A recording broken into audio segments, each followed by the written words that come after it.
하이델베르그 문답, 요리 문답, 복음 19문입니다. 그대는 이 사실을 어디에서 압니까? 답, 거룩한 복음에서 압니다.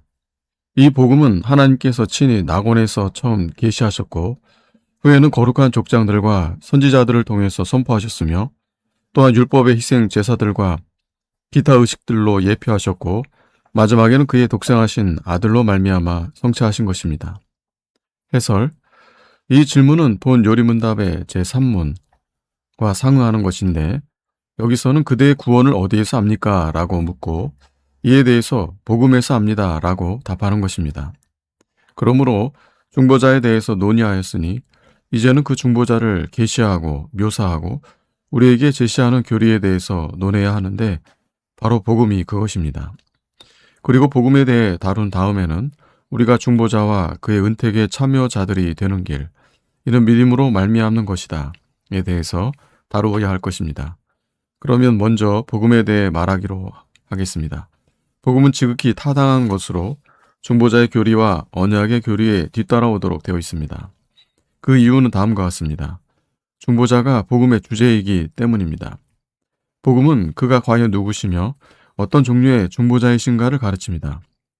그가 복음의 주인이기 때문입니다. 복음을 계시하는 것이 중보자 직분의 일부입니다. 아버지 품속에 있는 독생하신 하나님이 그를 나타내셨느니라. 복음이 언약의 일부이기 때문입니다. 복음이 새 언약이라는 의미로 자주 사용됩니다. 복음과 관련해서 논의할 주요 질문들은 다음과 같습니다. 첫째, 복음이란 무엇인가? 복음이라는 용어는 다음과 같은 의미를 지닙니다. 기쁜 메시지 혹은 좋은 소식, 이 좋은 소식을 위하여 하나님께 드려지는 희생제사, 이 기쁜 소식을 선포하는 자에게 주어지는 상급, 여기서는 그것이 그리스도께서 육체로 나타나셨다는 교리 혹은 기쁜 소식을 의미합니다. 보라, 내가 온 백성에게 미칠 큰 기쁨의 좋은 소식을 너희에게 전하노라. 오늘날 다윗의 동네에 너희를 위하여 구주가 나셨으니 곧 그리스도 주시니라. 헬라어 에판겔리아와 유앙겔리아는 서로 의미가 다소 다릅니다. 전자는 장차 중보자가 오시리라는 약속을 뜻하며 후자는 그 중보자가 이미 오셨다는 선언을 뜻합니다. 그러나 이런 구분이 항상 지켜지는 것은 아닙니다. 둘 다 메시아의 동일한 은택들을 지칭하므로 오로지 시간의 정황과 그 나타나는 방식에 있어서만 구분이 될 뿐입니다. 다음에 성경의 선언들에서 이 점이 분명히 드러납니다. 너희 조상 아브라함은 나이 때 볼 것을 즐거워하다가 보고 기뻐하였느니라. 나로 말미암지 않고는 아버지께로 올 자가 없느니라. 그러므로 복음이란 우리의 중보자이신 하나님의 아들, 타락 직후에 낙원에서 하늘로부터 계시하신 교리요, 영원하신 아버지의 품에서 제시하신 교리요, 회개하고 믿는 모든 자들에게 하나님의 값없는 은혜와 자비로 죄와 죽음과 정죄와 하나님의 진노로부터 구원받을 것을 약속하고 선언하는 교리요, 이는 복음이 중보자이신 하나님의 아들로 말미암아 죄 씻음과 구원과 영생을 약속하고 선포한다는 말과 동일한 것입니다. 성령께서는 복음을 통하여 신자들의 마음속에서 효력 있게 역사하셔서 그들 속에서 믿음과 회개를 일깨우시고 그리하여 영생을 시작하게 하시는 것입니다. 혹은 본 요리문답 제18문, 19문, 20문에 따라서 우리는 복음을 하나님께서 먼저는 낙원에서 계시하셨고 그 다음에는 족장들과 선지자들을 통해서 공포하신 교리요, 그가 희생제사와 들과 기타 율법의 의식들의 그림자들을 통해서 제시하시기를 기뻐하신 교리요, 또한 그의 독생자를 통해서 성취하신 교리로서 하나님의 아들이신 우리 주 예수 그리스도께서 우리에게 지혜와 의로움과 거룩함과 구원함이 되심을, 이는 곧 그가 완전한 중보자로서 인류의 죄를 보상하시고 참된 믿음을 통하여 그에게 접붙임을 받고 그의 은택들을 받아들이는 모든 자들에게 의로움과 영생을 회복시킨다는 신다는 말과 같습니다. 이것을 가르치는 것이라고 말할 수 있을 것입니다. 다음에 성경 본문들이 복음에 대한 이러한 정의를 확증해 줍니다. 내 아버지의 뜻은 아들을 보고 믿는 자마다 영생을 얻는 이것이니 마지막 날에 내가 이를 다시 살리리라. 또 그의 이름으로 죄사함을 받게 하는 회개가 예루살렘에서 시작하여 모든 족속에게 전파될 것이 기록되었으니 율법은 모세로 말미암아 주어진 것이요 은혜와 진리는 예수 그리스도로 말미암아 온 것이라.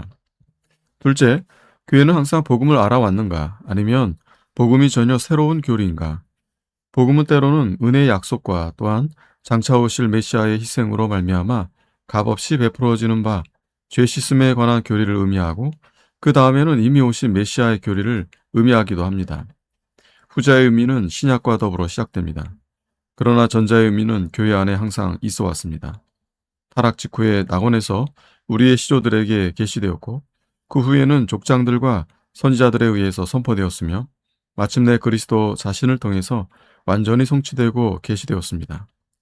이에 대한 증거들은 다음과 같습니다. 사도들의 증언. 베드로는 그에 대하여 모든 선지자들도 증언하되 그를 믿는 사람들이 다 그의 이름을 힘입어 죄사함을 받는다 하였느니라.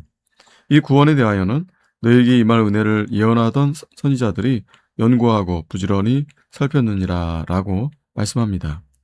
바울은 복음에 대해서 하나님의 선지자들을 통하여 이미 약속하신 것이라고 말씀합니다. 또한 그리스도께서 친히 말씀하시기를 모세를 믿었더라면 또 나를 믿었으리니 이는 그가 내게 대하여 기록하였음이라고 하셨습니다. 메시아에 관한 약속들과 예언들도 동일한 사실을 입증해 줍니다. 그러므로 이것은 조심스럽게 주목해야 합니다. 왜냐하면 하나님께서는 세상의 시작부터 종말까지 오로지 한 교리, 즉 그리스도를 통한 구원의 길 밖에는 없다는 것을 알게 하시기 때문입니다. 예수 그리스도는 어제나 오늘이나 영원토록 동일하시니라. 내가 곧 길이요 진리요 생명이니 나로 말미암지 않고는 아버지께로 올 자가 없느니라. 모세를 믿었더라면 또 나를 믿었으리니 이는 그가 내게 대하여 기록하였음이라. 모세가 어떻게 그리스도에 대해 기록하였느냐고 묻는다면 우리는 이렇게 답변할 것입니다. 메시아에 관하여 주어진 약속들을 열거하여 답변할 것입니다. 땅의 모든 족속이 너로 말미암아 복을 얻을 것이라. 내 하나님 여호와께서 너희 가운데 선지자 하나를 일으키시리니 한 별이 야곱에게서 나오며 한 규가 이스라엘에게서 일어나서 규가 유다를 떠나지 아니하며 통치자의 지팡이가 그 발 사이에서 떠나지 아니하기를 실로가 오시기까지 이르리니 그에게 모든 백성이 복종하리로다. 하나님께서는 이 약속들을 메시아가 탄생하게 될 특정한 한 가문에서 제한시키셨고 후에 그 약속이 더 빈번하게 언급됩니다. 레위 제사장 직분 전체와 희생제사 제단, 제사와 제단, 성전 등 모세가 묘사하는 의식적인 예배 전체가 그리스도를 미리 바라보는 것이었습니다. 왕과 유다 민족의 왕국은 그리스도와 그의 나라의 모형이었습니다. 그러므로 모세는 그리스도에 대해 많은 것들을 기록한 것입니다. 바울은 복음이 선지자들을 통해서 약속되었다고 선포하고 베드로는 선지자들이 우리에게 임할 은혜에 대해 예언하였다고 말씀한다. 그러므로 복음이 항상 있어 온 것은 아니다. 답변. 만일 복음을 그리스도께서 육체로 나타나심을 통해서 성취된 은혜의 약속의 교리로 이해한다면 복음이 항상 있었던 것이 아니라는 것을 인정해야 할 것입니다. 그 옛날에는 복음이 없었고 다만 선지자들이 다음과 같은 점들을 약속한 것일 뿐이기 때문입니다. 구약에서 메시아에 관해 예언된 일들의 성취에 관하여, 은혜의 약속에 대한 더 선명한 지식에 관하여, 성령의 은사를 더욱 풍성히 부어주실 것에 관하여, 즉 그때의 복음은 이미 오셔서 죽으시고 다시 사시고 아버지의 우편에 앉으신 그리스도에 대한 선언이 아니었고, 다만 미래의 어느 시점에 오셔서 이 모든 일들을 이루실 그리스도를 선포하는 것이었습니다. 그러나 그때에도 복음이 있었습니다. 즉 장차 메시아가 오셔서 고대의 선조들을 구원하기에 충족한 은택들을 베푸실 것에 대한 기쁜 선언들이 있었다는 말입니다. 너희 조상 아브라함은 나의 때에 볼 것을 즐거워하다가 보고 기뻐하였느니라. 그에 대하여 모든 선지자들도 증언하되 그리스도는 율법의 마침이 되시니라. 반론 두 번째, 사도 바울은 복음이 세상이 시작된 이래 은밀하게 감춰진 비밀이 있었으며 다른 시대에는 사람들에게 알려지지 않았다고 말씀한다. 답변. 이 반론에는 잘못된 구분이 포함되어 있습니다. 삭제해서는 안 될 것들을 삭제하고 있기 때문입니다. 사도는 이 말씀에 이어서 이제 나타나신 것 같이라고 덧붙이는데 이것을 삭제해서는 안 됩니다. 왜냐하면 이 문구는 과거 시대에도 복음이 알려졌으나 지금보다는 덜 분명하고 더 적은 사람들에게 알려졌음을 보여주기 때문입니다. 이 반론은 또한 매우 약합니다. 특정한 점에서만 그렇다고 선포하는 것을 전면적으로 그렇다고 보기 때문입니다. 지금은 복음이 더 분명하게 인지되고 또한 더 많은 이들이 안다고 해서 그 전에는 복음이 전혀 알려져 있지 않았다는 것은 아닌 것입니다. 선조들에게도 복음이 알려졌었습니다. 다만 우리들처럼 선명하지 못했을 뿐입니다. 그러므로 앞에서 언급한 대로 에판겔리아와 유앙겔리아의 구분이 중요해지는 것입니다. 율법은 모세로부터 왔고 은혜와 진리는 예수 그리스도로부터 왔다. 그러므로 복음은 항상 알려진 것이 아니다. 답변: 은혜와 진리가 과연 그리스도를 통하여 왔습니다. 즉 모형들의 성취와 과거 구약에서 약속되었던 것들이 충만히 드러나고 풍성하게 적용되는 점에서 그렇다는 말입니다. 그러나 그렇다고 해서 고대의 선조들에게 이 은혜가 전혀 없었던 것은 아닙니다. 후에 육체로 나타나실 그리스도로 말미암아 그들에게도 동일한 은혜가, 물론 오늘 우리에 비하면 그 정도가 매우 미약했지만 적용되었기 때문입니다. 하나님의 은혜와 참된 지식이 사람에게 주어질 때에는 언제나 반드시 그리스도를 통해서 주어졌기 때문입니다. 다음의 말씀이 이를 입증해 줍니다. 아버지 품속에 있는 독생하신 하나님이 그를 나타내셨느니라. 나로 말미암지 않고는 아버지께로 올 자가 없느니라. 나를 떠나서는 너희가 아무것도 할 수 없느니라. 네 번째 반론, 율법이 모세로 말미암아 왔다고 말씀하는데 이는 복음이 그로 말미암은 것이 아니라는 뜻이다. 답변: 그렇게 선포한 것은 율법을 공포하는 것이 모세의 주요 임무였기 때문입니다. 그러나 모세는 또한 복음도 가르쳤습니다. 왜냐하면 비록 희미하긴 했으나 그는 앞에서 언급한 바와 같이 그리스도에 대해 기록하고 말씀했기 때문입니다. 그러나 복음을 공포하는 일은 그리스도의 고유한 직무였습니다. 그러면서도 그는 동시에 율법도 가르쳤습니다. 물론 모세처럼 율법을 주로 가르친 것은 아니지만 말입니다. 그는 도덕법으로부터 거짓 교사들의 부패와 악행들을 이끌어내셨기 때문입니다. 그는 의식법을 성취하셨고 또한 시민법과 더불어 그것을 폐지하셨습니다.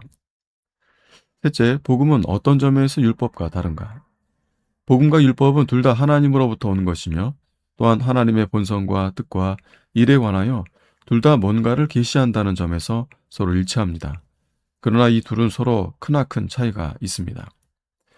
그것들 속에 담긴 계시들에서 혹은 각자에서 고유한 계시가 알려지는 방식에서 율법은 창조 때 사람의 마음에 새겨졌고 따라서 다른 계시가 주어지지 않았더라도 모든 사람들에게 본성적으로 알려져 있습니다.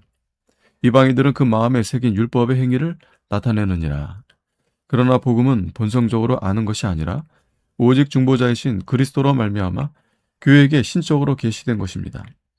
만일 하나님의 아들께서 계시하지 않으셨더라면 그 어떠한 피조물도 다른 중보자를 통해 우리의 죄에 대해 보상하는 일에 관하여 율법이 완화되는 것을 볼 수도 없었고 그럴 소망을 가질 수도 없었을 것입니다. 아들의 소원대로 계시를 받는 자 외에는 아버지를 아는 자가 없느니라. 이를 내게 알게 한 이는 혈육이 아니요 하늘에 계신 내 아버지시니라. 각자에게 고유한 교리나 주제에서 율법은 우리가 해야 할 바와 하나님께서 우리에게 요구하시는 바를 가르치지만 그것이 우리에게 그것을 행할 능력을 주지도 않을 뿐더러 그 많은 바를 피할 수 있는 길을 지시해 주지도 않습니다. 그러나 복음은 우리가 어떻게 해서 율법이 요구하는 그런 자들이 될 수 있는지를 가르쳐 줍니다. 왜냐하면 복음은 은혜의 약속을 우리에게 제시해 주기 때문입니다. 복음은 믿음으로 말미암아 그리스도의 의를 우리에게 전가시키고 그리하여 그 의를 마치 우리의 것처럼 만들며 그리하여 그리스도의 의의 전가로 말미암아 우리가 하나님 앞에서 의롭다고 가르치는 것입니다. 율법은 빛을 갚으라, 이를 행하라, 그러면 살리라고 말합니다. 그러나 복음은 믿기만 하라고 말합니다. 그 약속들에서 율법은 그 스스로 의로운 자들에게나 혹은 의와 완전한 순종의 조건을 충족시키는 자들에게 생명을 약속합니다. 너희는 내 규례와 법도를 지키라. 사람이 이를 행하면 그로 말미암아 살리라. 내가 생명에 들어가려면 계명들을 지키라. 그러나 복음은 그리스도 안에서 믿음으로 말미암아 의롭다 하심을 받는 자들에게 혹은 믿음으로 말미암아 우리에게 적용되는 그리스도의 의를 조건으로 하여 생명을 약속합니다. 그러나 이런 점들에서 율법과 복음은 서로 대립되는 것이 아닙니다. 율법이 우리에게 생명에 들어가려면 계명들을 지키라고 요구하지만 그러면서도 다른 분이 우리를 위하여 이것들을 지킬 경우 우리를 생명에서 배제시키지는 않기 때문입니다. 사실 율법은 우리 자신들을 통하는 보상의 길을 제시하지만 그럼에도 불구하고 위에서 본 바와 같은 다른 길을 금지하지는 않는 것입니다. 그 효과들에서 복음이 없이는 율법이 죽이는 조문이요 죽음의 직분입니다. 율법으로는 죄를 깨달음이니라.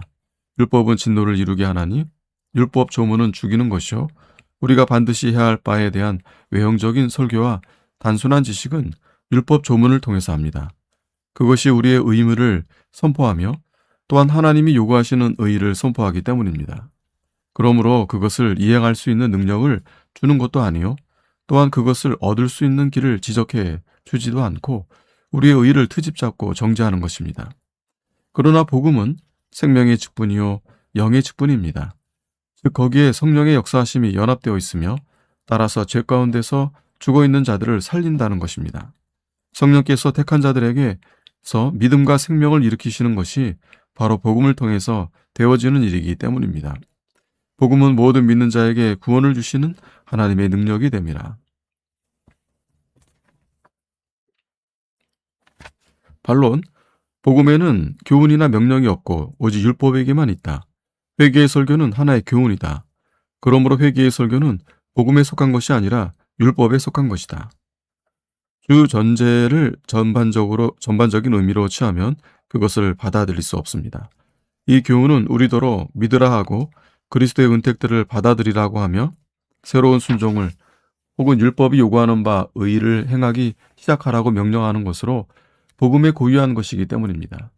율법 역시 우리에게 하나님을 믿으라고 명령한다고 반론을 제기한다면 우리는 율법이 명령하는 것은 그저 일반적으로만 그렇게 하는 것일 뿐이요 하나님의 약속들과 교훈들과 명령들을 모두 인정할 것을 요구하며 거기에 그렇게 하지 않으면 형벌을 받으리라는 경고를 덧붙이는 것입니다.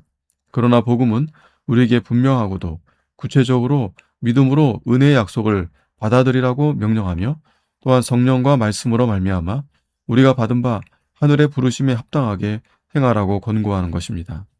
그러나 복음은 구체적인 의무를 명시하지 않고 일반적으로 권고하기만 하고 구체적인 의무들에 대해서는 율법에게 남겨둡니다. 이는 마치 복음이 하나님의 모든 약속들을 다 믿으라고 일반적으로 말씀하지 않고 그 문제는 율법에게 남겨두고 거서 구체적으로 이 약속을 믿으라. 그리스도께로 피하라. 그러면 너희의 죄가 사함 받을 것이라 하고 말씀하는 것과도 같은 것입니다. 네 번째, 복음의 효과들은 무엇인가? 복음의 정당한 효과들은 다음과 같습니다. 믿음. 믿음은 들음에서 나며 들음은 그리스도의 말씀으로 말미암았느니라. 영의 직분. 구원을 주시는 하나님의 능력. 믿음을 통하여 하나님을 향한 우리의 회심과 칭의와 중생과 구원이 이루어집니다. 믿음을 통해서 우리가 그리스도와 그의 모든 은택들을 받기 때문입니다. 다섯 번째, 복음이 진리라는 것이 어디에서 나타나는가? 복음이 진리라는 사실은 다음에서 나타납니다. 성령의 증언에서, 선지자들이 행한 예언들에서, 신약시대에 일어난 이 예언들의 성취에서, 복음의 교리를 확증한 이적들에서, 복음 그 자체의 증언에서 오직 그것만이 죄에게서 피할 길을 보여주며 또한 상한 양심에게 견고한 위로를 주기 때문입니다. 아멘.